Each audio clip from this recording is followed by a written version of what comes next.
이제 시간이 되었으므로 다 같이 조용한 기도를 드리심으로 주일 예배를 시작하겠습니다.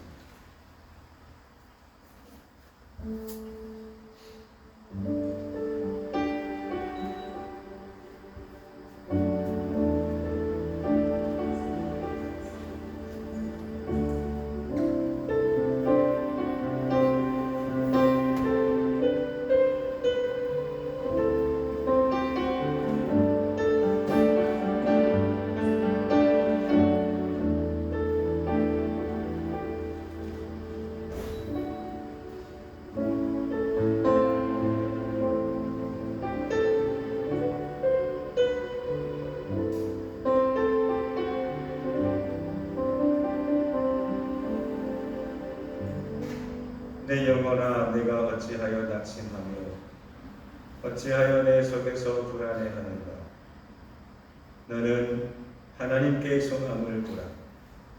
그가 나타나 도우심으로 말미암아 내가 여전히 찬송하리로다. 내 영혼아, 내가 어찌하여 낙심하며 어찌하여 내 속에서 불안해하는가. 너는 하나님께 소망을 두라. 나는 그가 나타나 도우심으로 말미암아 내 하나님을 여전히 찬송하리로다. 아멘.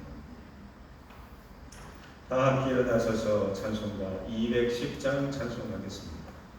찬송가 210장입니다.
교동문은 81번 교독하겠습니다. 교동문 81번.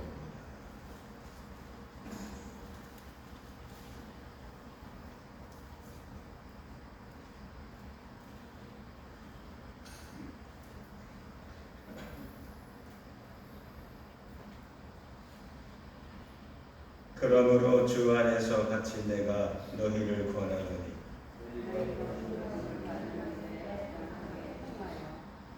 모든 겸손과 온유로 하고 오래 참음으로 사랑 가운데서 서로 용납하고 평안에 있는 줄로 성령이 하나 되게 하신 것을 힘써 지키라. 몸이 하나요 성령도 한 분이시니 이와 같이 너희가 부르심의 한 소망 안에서 부르심을 받았느니라. 주도 한 분이시요 믿음도 하나요 세례도 하나요.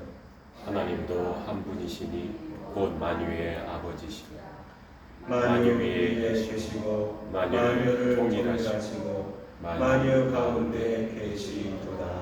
아멘. 다같이 사도신경으로 신앙 고백하십니다.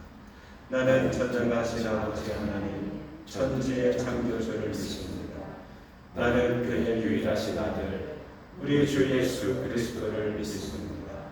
그는 성령으로 잉태되어 동정녀 마리아에게서 나시고 곧이어 빌라도에게 고난을 받아 십자가에 못 박혀 죽으시고 장사된 지 사흘 만에 죽은 자 가운데서 다시 살아나셨으며 하늘에 오르시며 전능하신 아버지 하나님 우편에 앉아 계시다가 거기로부터 살아있는 자와 죽은 자를 심판하러 오십니다. 나는 성령을 믿으며 거룩한 공교회와 성도의 교제와 죄를 용서하는 것과 몸의 부활과 영생을 믿습니다. 아멘.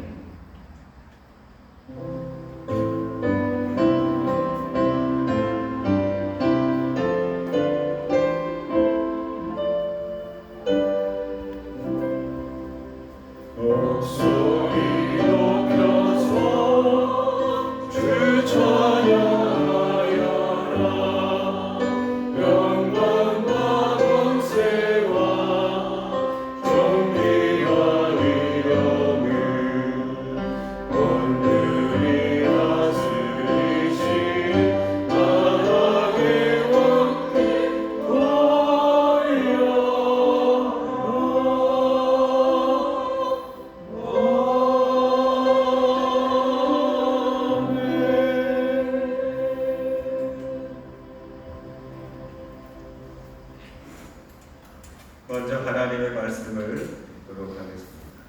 오늘 주시는 하나님의 말씀은 요한복음 18장 15절서부터 18절까지 말씀입니다. 요한복음 18장 15절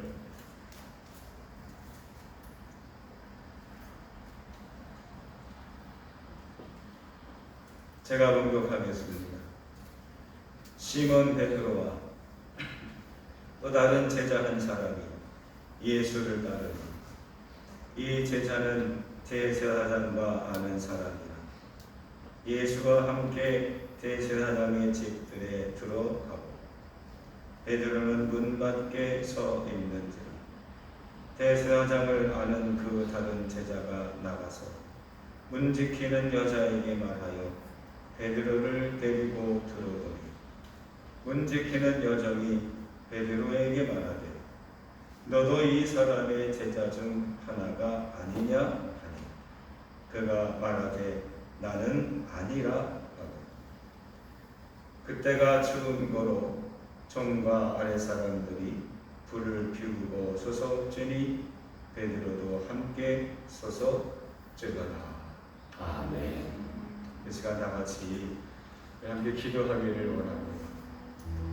오늘 말씀이 나에게 주시는 하나님의 음성이여 메시지가 되기를 헛티 듣지 않게 하시고 마음에 새기듯이 하나님의 말씀에 집중할 수 있도록 마음을 성령님께 여러분 맡기십시오. 내가 들으려고 하는 것을 들으려고 하면 들리지 않습니다. 근데 하나님 나에게 주신 말씀이 무엇인지를 우리가 집중해서 우리의 시선과 우리의 귀와 관심을 주님께 고정하면 들립니다. 오늘도 엘리야가 들었던 그 동굴 속에 세미한 음성처럼 우리 안에 세미한 하나님의 음성이 들려지기를 원합니다. 우리 함께 말씀을 듣고 함께 합심하여 작은 소리로 같이 기도하도록 하겠습니다. 고마우신 하나님 아버지 감사합니다. 오늘 이 예배 가운데 우리를 초청해 주셔서 해주시고 하나님 우리의 몸과 마음과 영혼이 합하여서 하나님 집중되어 나가는 시간이 될 수 있도록 도와주시옵소서. 저희들이 인간적인 생각과 세상의 원리가 아닌 하나님의 말씀에 집중하게 되고 우리 한 사람 한 사람에게 성령님께서 위로하여 주시고 새 힘 주셔서 아버지 삶에서 승리하고 이 어려운 일에 하나님 천사 하나님 나라와를 구합니다. 그대로 하나님 하나님 말씀대로 아버지 하나님 아버지 말씀 가운데 은혜로 말씀대로 살아갈 수 있는 힘과 능력이 기적을 나 하나님 놀라운 아버지 역사를 우리의 연약함을 도우시고 부족함을 도우시는 성령님을 의지합니다. 우리의 힘으로 할 수 없습니다. 오 성령님 하나님 도우소서 하나님 도와주시고 하나님 아버지 놀라우신 하나님의 자녀를 주사 우리의 모든 필요 하나님 아버지 우리의 연약함 영혼 육에 하나님 모든 부족함 아버지 하나님 풀어주시고 하나님의 영광 되시고 모든 하나님 시험과 유혹 제약으로부터 멀어지게 하소서. 노력고 아름다운 하나님의 법을 이룰 수 있도록 우리가 한 번의 지체를 불러서 머리 대신 예수님께 나아갈 수 있도록 하나님 아버지 우리 돌이키고 거룩하게 오늘 말씀을 들을 때에 생각나게 하시고 성령님 깨달아지는 역사가 있게 하시고 우리 하나님의 마음에 도움 없이 우리가 살아갈 수 없습니다. 넘쳐나게 하나님 의지하소서. 이 모든 것을 이루실 우리 주 예수 그리스도의 이름으로 기도하옵나이다. 사랑과 은혜가 충만하신 하나님 아버지, 오늘도 저희들을 하나님의 말씀의 자리로 인도해 주심을 감사합니다. 몸만 낫다가는 것이 아니라 진심으로 주님을 만나는 자리가 되게 하옵소서. 상한 심령이 치료받게 하시고 아버지 연약한 심령이 강건케 하여 주시옵시며 육신의 질병이 고침받게 하시고 오직 우리 마음속에 성령 충만하여 하나님을 나의 구주로 인정하는 고백의 시간, 결단의 시간만 되게 하여 주옵소서. 우리의 막힌 귀를 열어 주시옵소서. 들려지기를 원합니다. 깨달아지는 역사가 있게 해주시고 그 말씀 때문에 우리의 운명이 바뀌고 우리의 삶의 질이 달라질 수 있도록 도와주시옵소서. 전하는 이나 듣는 이나 모두 다 하나님을 의지하기를 원합니다. 우리 주 예수 그리스도의 이름으로 기도하옵나이다. 아멘.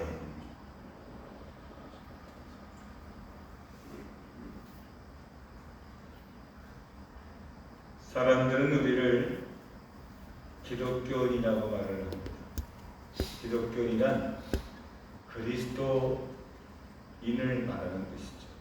즉 우리의 삶에는 항상 누가 주축이고 누가 중심이고 누가 모델이냐? 예수 그리스도. 즉 우리가 얼마나 많이 선을 행하고 얼마나 착하게 사느냐 그게 중요하지 않죠. 중요한 건 우리가 얼마나 예수 그리스도를 닮은 삶을 사느냐. 예수님을 모르고 예수님과 상관없이도 착하게 살 수 있어요. 근데 하나님은 그걸 원하시지 않아요. 우리가 실수스성이고 우리가 수많은 그런 죄악에 빠져 살 수 있어요. 내 인생을 돌아볼 때에 실패와 불행과 큰 오점이 내 인생의 많은 부분을 차지할 수도 있어요.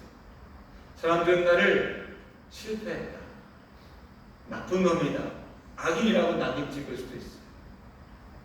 그런데 하나님은 마지막 순간이라도 그리스도를 닮으려고 하고 그리스도와 같은 삶을 살려고 결단하고 그리고 도전할 때 그 노력, 그 믿음, 그 삶을 하나님 귀히 여기시더라는 거예요.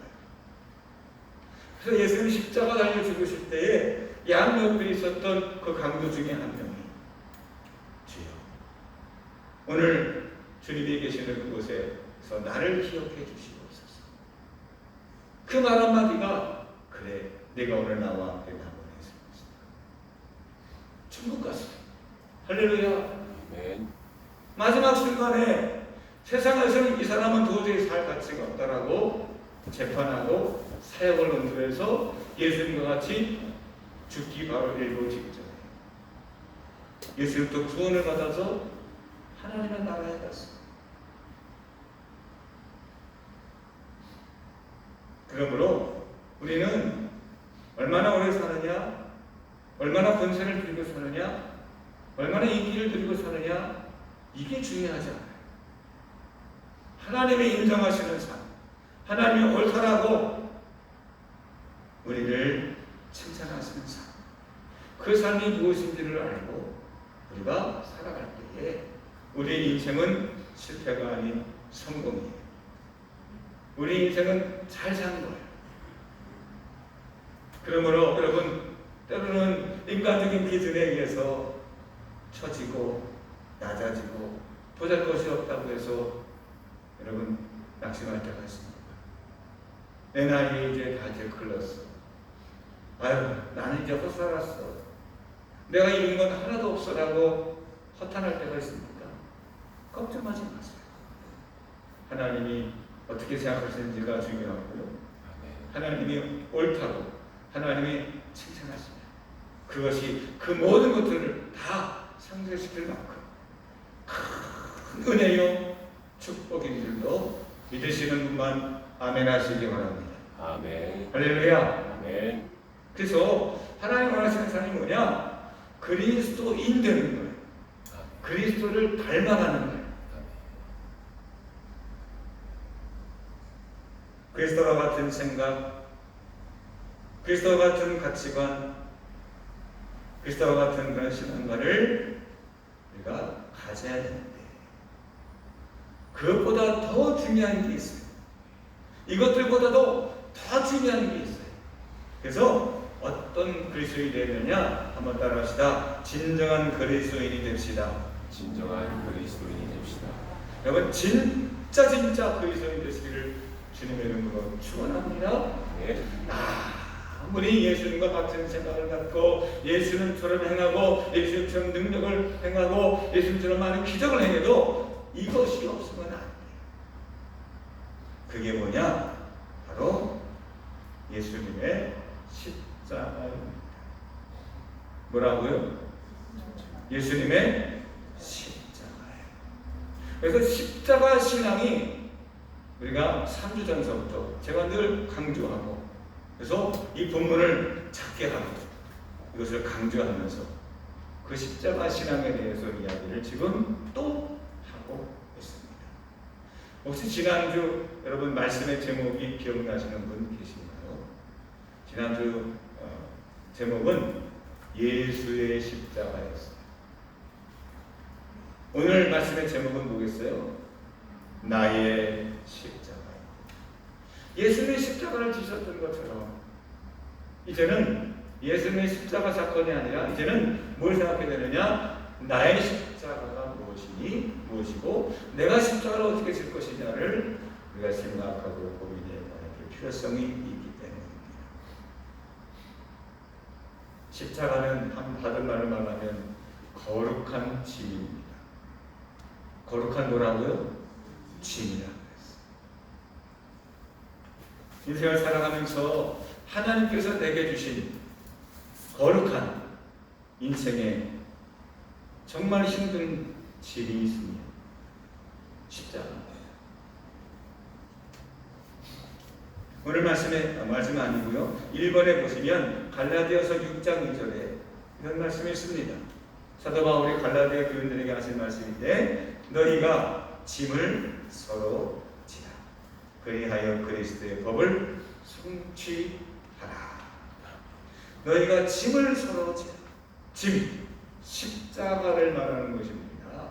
근데 짐은 짐이로되 십자가의 짐은 어떤 것이냐? 서로에게 지는 거예요. 나를 위해서 내가 지는 게 아니라 상대방을 위해서 내가 지는 게 십자가라는 거예요. 십자가의 짐이라는 거예요. 혹시 우리가 살아가면서 죽을 만큼 내가 아니라 다른 사람에게 관련된 짐이 있습니까? 이건 내가 왜 해야 돼? 나의 큰 하등에 이익 줬는데 이걸 내가 왜 해야 돼? 이런 것들이 혹시 있습니까? 십자가. 하나님이 내게 주신 십자가. 그래서 오늘 이 말씀은 베드로가 십자가를 지게 된 그 첫 출발점이 오늘 이 본문의 말씀입니다. 지난 시간까지는 예수님의 십자가를 지었던 것을 과정을 밟아왔다면 계속 예수님의 십자가를 왜 지시게 됐고 어떤 과정을 통해서 지시게 됐고 또 앞으로도 어떤 고초와 고난과 그 십자가의 진행이 어떻게 진행되는지 간에 맞물려서 동시에 이제는 베드로가 어떻게 십자가를 지게 됐고 그 십자가를 어떻게 실패하고 낙심하고 다시 그 십자가를 다시 지게 되는 베드로의 십자가의 시작도 오늘 이 말씀입니다. 베드로는 예수님이 잡혀서 그 대제사장 안나스에게 끌려갈 때에 베드로는 다른 제자와 함께, 오늘 15절 말씀 보면 다른 제자와 함께 멀찍이 쫓아갔습니다. 예수님 잡히실 때는 아무것도 할 수가 없었어요. 멍하니 바라보고만 있었습니다. 그 순간에 어떤 제자는 도망쳐버리게 됐습니다. 그런데 예수님 끌려가시는 이 안나스 대제사장 뜰하에 베드로와 그리고 다른 제자, 성경에는 이 사람이 사도 요한일 것이라고 말합니다. 사도 요한이 이 두 사람이 함께 그 집에 들어가게 됩니다. 사실 베드로는 처음에는 들어갈 수가 없었어요. 왜? 아무나 들어가는 것이 아니었습니다. 근데 이 다른 제자가 이 대제사장과 안면이 있었어요.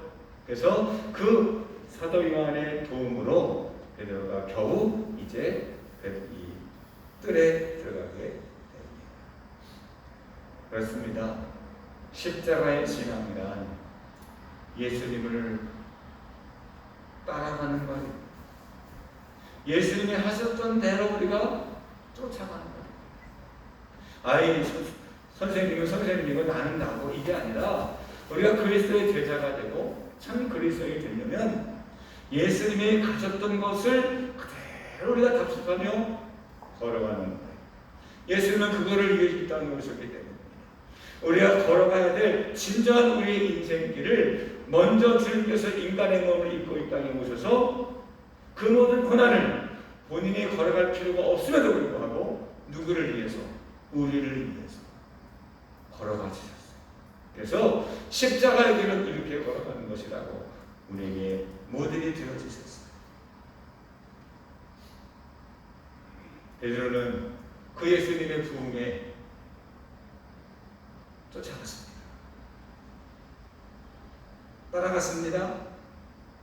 멀찍이 따라갔지만 그래도 이것은 큰 용기가 필요한 베드로에겐 위험한 행동이었습니다. 왜냐하면 어찌하면 예수님과 같이 붙잡혀서 예수님과 같은 고난을 받을 수도 있었기 때문입니다. 신앙의 깊이를 재는 척도는요, 얼마나 오래 믿었냐가 중요하지 않아요. 얼마나 큰 업적이 있느냐도 별로 중요하지 않습니다. 그 사람의 직분이 어떠하느냐, 그 사람이 얼마나 헌금을 많이 했느냐, 얼마나 많은 봉사를 했느냐, 얼마나 신학적인 지식과 이 성경적인 지식이 있느냐, 이게 절대적으로 결정적이진 않아요. 진정한 그리스도인은 뭐가 결정적이냐? 예수님의 십자가를 지시는 그 자리에 따라가는 겁니다.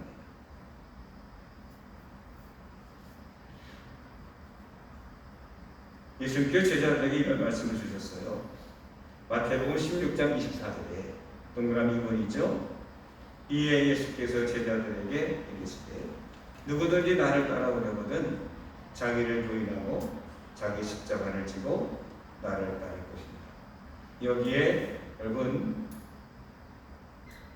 예수님의 제자가 되는 진정한 크리스찬 되는 세 가지 단계가 있어요. 하지만 그것이 하나입니다. 그게 뭐냐? 첫 번째, 자기를 부인하는, 두 번째, 자기 십자가를 지는, 세 번째, 나를 쫓아오는 것. 이게 사실 한 가지예요. 주님을 끝까지 따라가는 겁니다. 주님이 십자가를 지시는 그 마지막 순간까지 쫓아가는 겁니다. 중간에 포기하지 않고 도망가지 않고.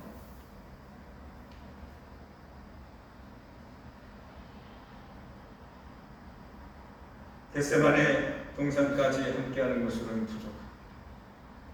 베드로는 예수님께서 기도하실 때 같이 올라갔던 세 사람 중에 한 사람이었습니다. 기도의 자리까지는 갈 수 있었어요. 근데 예수님 붙잡히시고 끌려가고 신문을 당하시는 그 고난의 자리까지 3명 중에 2명은 쫓아갔어요. 근데 제가 이 말씀 묵상하다가 예수님이 이 기도의 자리까지 이렇게 항상 대동했던 제자가 베드로, 야고보, 요한인데 야고보는 어디 있을까? 야고보는 어디, 이런 생각을 하게 됐어요. 또 3명 중에 2명은 쫓아갔어요. 그런데 예수님은 더 베드로에게 요구하십니다.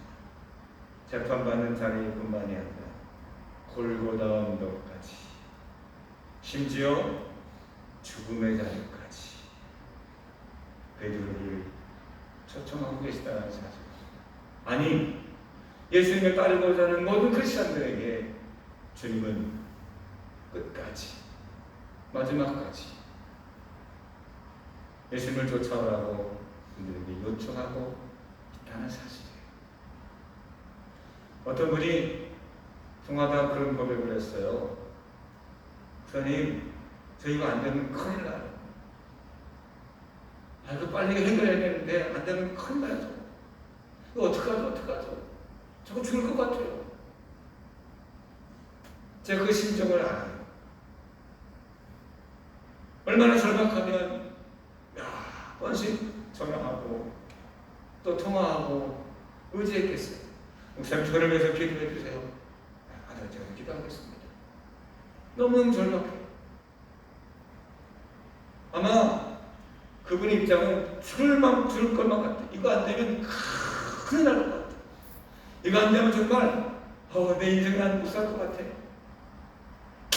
저는 속으로 그런 생각을 했어요. 이분이 제대로 지금 도전받고 있다. 왜? 죽을 것 같다. 내 인생의 마지막이다. 그 마지막 궁지까지 예수님은 우리를 몰고 가시기 때문에. 여러분, 신앙생활을 잘한다는 건 아무 고민하지 않고 편안하게 날마다 웃고 모든 일이 만사형통하고, 이게 신앙생활 잘하는 게 아니더라고요. 그게 신앙생활의 축복이 아니더라고요. 제자들을 보십시오. 예수님을 믿었던 수많은 영혼들을 보십시오. 한 사람도 만만한 인생이 없었어요. 믿음의 조상 아브라함도 목숨을 내걸고 자기 있는 본토 친척 아들 집을 다 버리고 목숨 걸고 떠났어요. 사랑하는 아들 이삭, 내 인생, 내 목숨보다 더 귀한 내 아들, 그 아들을 하나님께 목숨 걸고 바쳤어요.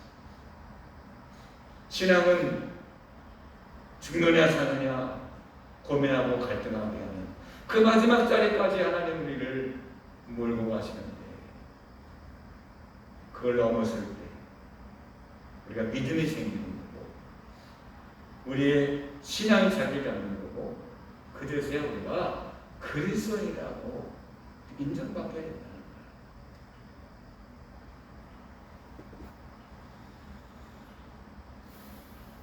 오늘 베드로가 첫 번째 도전을 받습니다. 문을 지키고 있던 여종이 당신 이 사람의 제자 아니야? 라고 물을 때 그 순간이 이러다가 잡히면 죽을 수도 있는데 십자가의 신앙이 도전받고 그리고 확인될 수 있는 기회이자 위기였어요. 여러분, 하나님은 뭘 원하시느냐? 사느냐 죽느냐가 아니에요. 예수님이 가시는 그 길에 끝까지 따라오기를 주님은 원하고 계시지 않았을까요?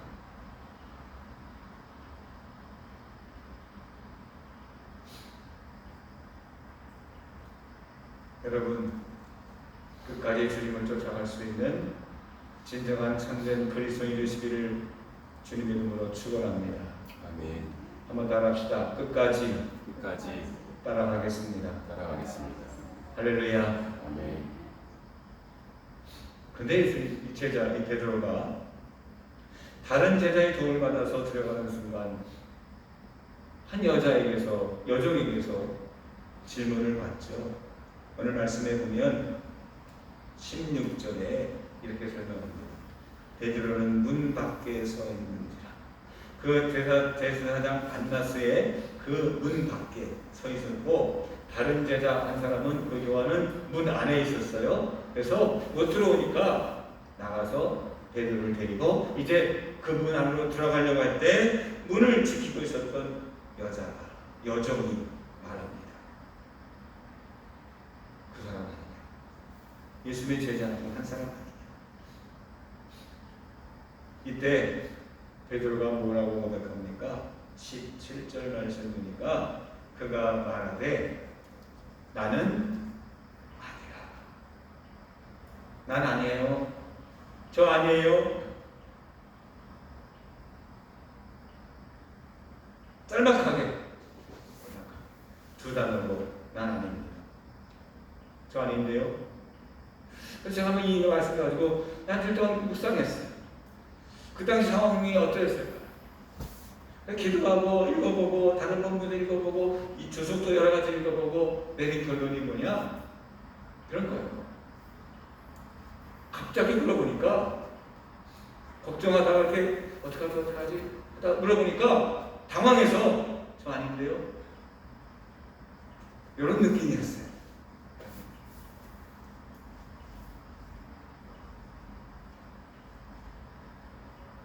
아니, 예수님의 제자들 중에서 가장 믿을 만한 제자 아니었습니까? 예수님을 가장 사랑하는 제자 아니었습니까? 그런데 그 제자 무너지더라. 심지어 대제사장이 부른 것도 아니에요. 그 죽일 수 있고 살릴 수 있는 권한을 갖고 능력을 갖고 있는 그 대제사장도 아니었어요. 손에 칼을 쥐고 있는 로마 군인도 아니었어요. 그냥 한낱 문 앞에 있는 여종, 문을 지키는 여종. 그러니까 가장 천하고 낮은, 그것도 죄송하지만 한 여자에게서 아무런 힘이 없고 별 큰 능력이 없는 보잘것없는 사람의 질문 앞에 베드로는 저 아닌데요? 부정하더라는 거예요. 이것이 우리가 갖고 있는 한계입니다. 마음은 예수님 어떻게 되시지? 아마 걱정이 돼서 여기까지 쫓아왔어요. 예수님 어떻게든지 끝까지 나 가봐야겠다라고 왔어요. 근데 정작 우리가 위험에 빠질 수 있는 작은 위험과 도전 앞에서도 산산조각나며 무너질 수 있는 게 바로 인간이라는 거예요. 베드로도 그렇게 무너졌어요. 베드로가 어떤 사람인지 아십니까? 동그라미 4번에 보시면 얼마 전에 베드로가 주여 내가 지금 어찌하여 따라갈 수 없나이까 주를 위하여 내 무엇도 버리겠나이다. 목숨도 버리겠나이다. 주님을 따라가는데 목숨도 저는 상관없습니다. 이렇게 말했던 사람인데 한낱 문지키는 여종의 질문 앞에 저 아닙니다. 나 아니에요. 부정하고 많은, 너무나 허탄하고 너무 어이없고 우리를 당황스럽게 하는 베드로의 답변. 마음으로는 안 됩니다. 의지만으로는 안 됩니다. 내 노력만으로는 안 돼요. 세상에는 불가능은 없다고 말합니다. 안 되면 되게라고 하는 그런 군인 정신도 때로는 있습니다. 그러나 이게 다 십자가의 신앙을 도전받는 자리 앞에서는 한낱 구호에 그칠 수밖에 없는 것이 바로 십자가를 지는 것. 십자가를 지고 예수님을 쫓아가는 것. 베드로의 입장에서 본다면 또 우리에게 좀 위안이 된다면 무너지는 것은 당연해요. 내가 십자가의 신앙을 갖고 내가 죽음을 불사하고 내가 이렇게 해야 되는데 그러지 못하고 저 아닌데요. 예수를 부정하고 지금까지 나의 신앙을 모른 척하고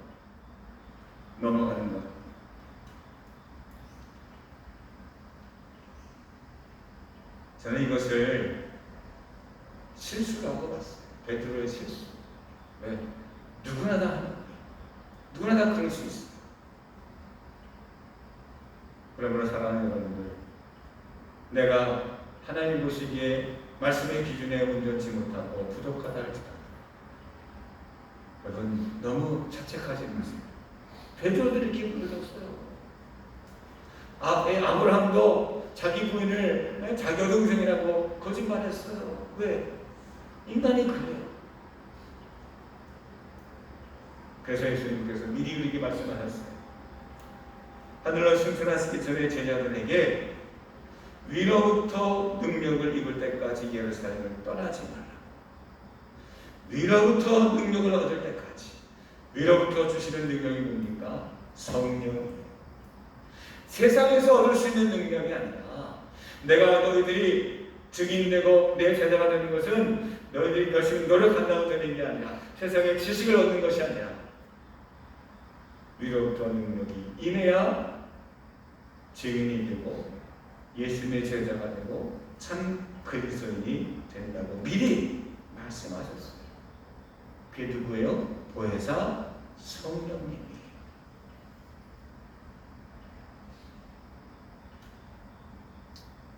믿음은요, 불교의 득도하고는 틀려요.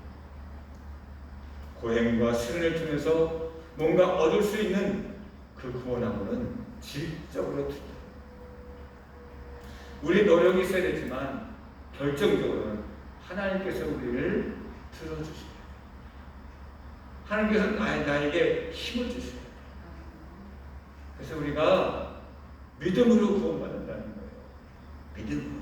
내 행위로가 아니라 믿음으로. 그러면 우리는 그 구원이 내 노력의 결과가 아닌 오직 순수한 하나님의 전적인 은혜로 이루어지는 것인 줄로 믿습니다. 네. 결론의 말씀을 드리려고 합니다. 베드로는 나는 아니라고 예수를 부인했죠. 어처구니없이 실수하고 말았죠. 근데 예수님은 어떠했습니까?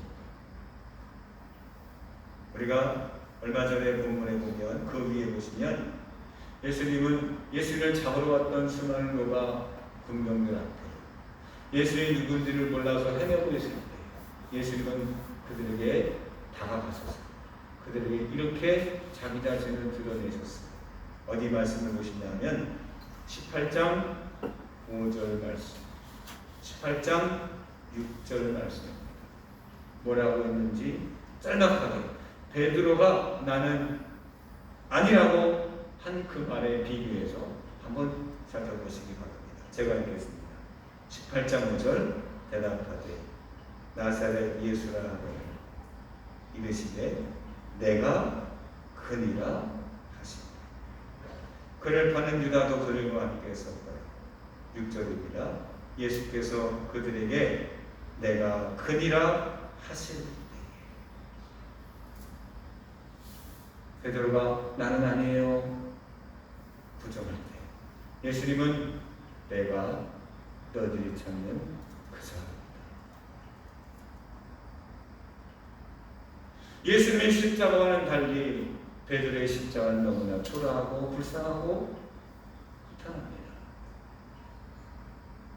무슨 차이가 있을까요?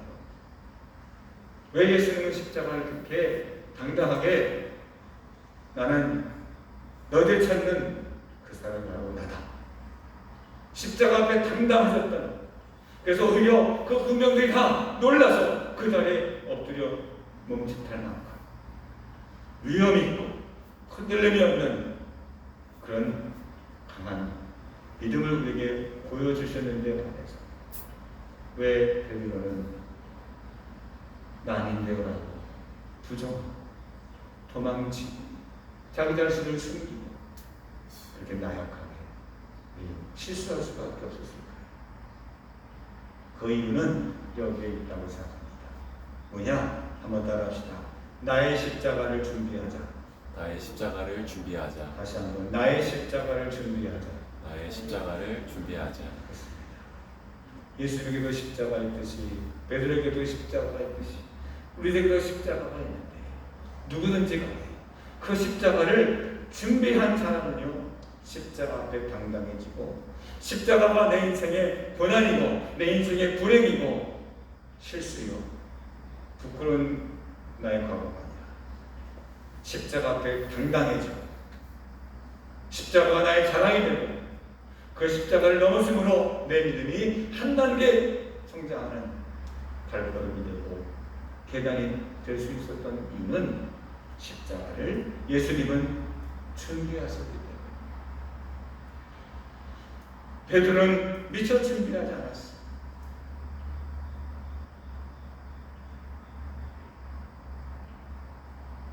한 젊은 미술가 화가가 있는데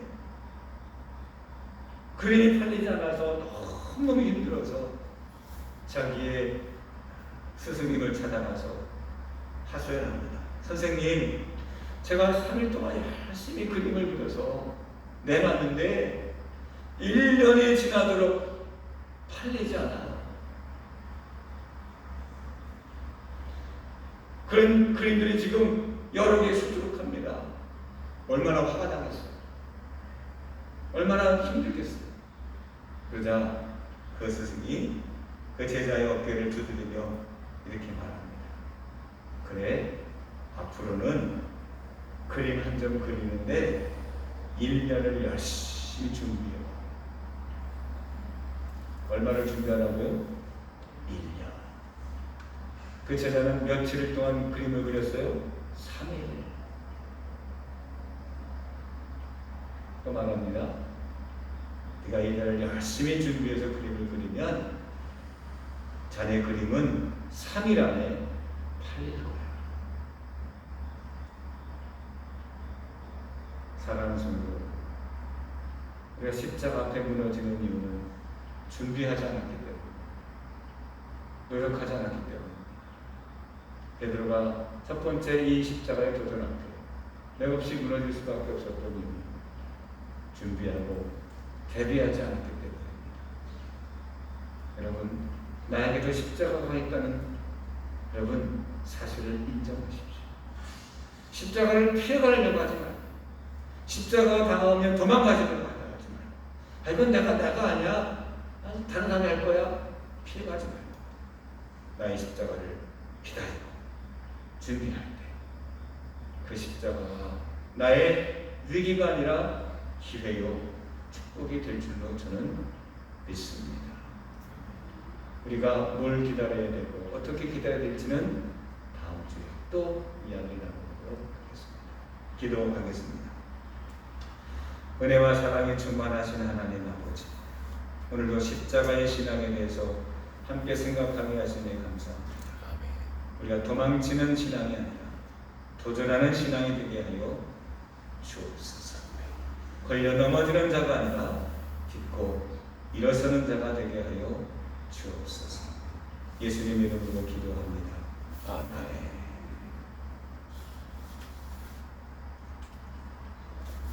찬송가 369장 우리 찬송하시면서 예물을 올리도록 하겠습니다.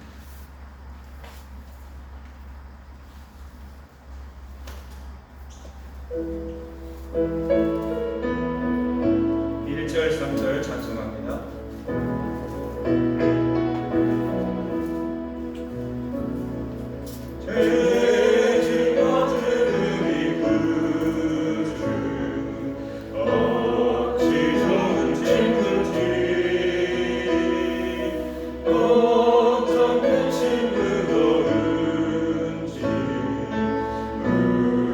주께 맡기세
금액이 아닌 믿음의 분량대로 주님께 올려드립니다.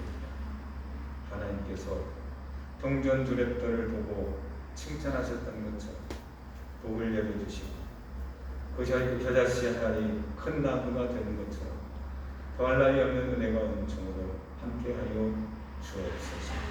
예수님 이름으로 기도합니다. 아멘. 광고 말씀은 주보를 참여하십니다.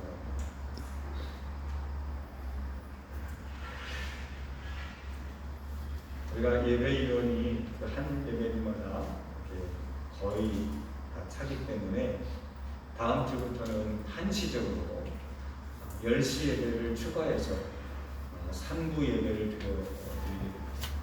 이 공간에서 더 많이 드릴 수는 없고요.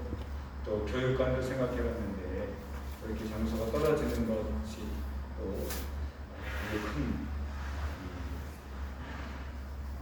이점이 없어서 10시 예배를 한 번 더 드리기로 했습니다. 그래서 9시, 10시, 11시 이렇게 3부로 예배를 드립니다. 대신에 예배 시간이 조금 더 짧아질 수 있습니다. 예, 기억하시기 바랍니다. 김원승 권사님 친정아버님이 지난 월요일 23일 날 하나님의 부르심을 받았습니다. 그래서 저만 가서 저희를 표하고 들어갔습니다. 혹시 보시면 문자라도 함께 위로해 주시고 격려해 주시기를 바랍니다. 우리 대선조 집사님 큰아들 김세현 군이 내일 입대를 하게 됩니다. 2부 때 온다고 그랬어요. 기도해주고 축복해 주시고 많이 기도해 주시고 더 건강하고 더 성장해서 잘 의무를 잘 감당하고 돌아갈 수 있도록 함께 기도해 주시기를 바랍니다. 다음 주일날 3부 예배 후에 11시 예배 후에 사역장 기도회로 잠깐 모이도록 하겠습니다. 사역장들은 참석해 주시기를 바랍니다. 다 같이 일어나시면서 우리 옆에 있는 관계에 간단한 우리 인사 하겠습니다. 할렐루야. 감사합니다. 환영합니다. 주의 영으로 준비하십시오. 할렐루야.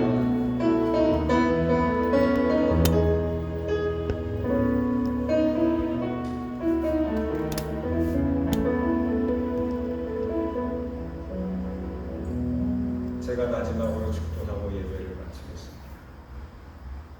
하나님, 나에게는 어떤 십자가가 있는지 볼 수 있는 안목이 열려지게 하시고 그것이 하나님 주신 것이라고 한다면 우리가 도망치지 않는 내 몸으로 직접 체험하는 십자가를 지고 예수님을 쫓아갈 수 있는 진정한 크리스찬이 될 수 있도록 인도해 주옵소서. 할 수 있는 믿음을 주시고 감당할 수 있는 성령 충만함으로 채워주셔서 주님 앞에서 잘다 칭찬받는 진정한 하나님의 백성이 되게 하여 주옵소서. 이제 이들을 주님의 이름으로 파송합니다. 저들이 가는 곳곳마다 하나님 나라 지형이 넓어지게 하옵소서. 어둠의 세력이 물러가게 하시고 특별히 코로나의 위험들이 물러가게 하여 주옵소서. 이제는 성부와 성자와 성령 삼위일체 하나님께서 영원토록 함께 하실지어다. 아멘.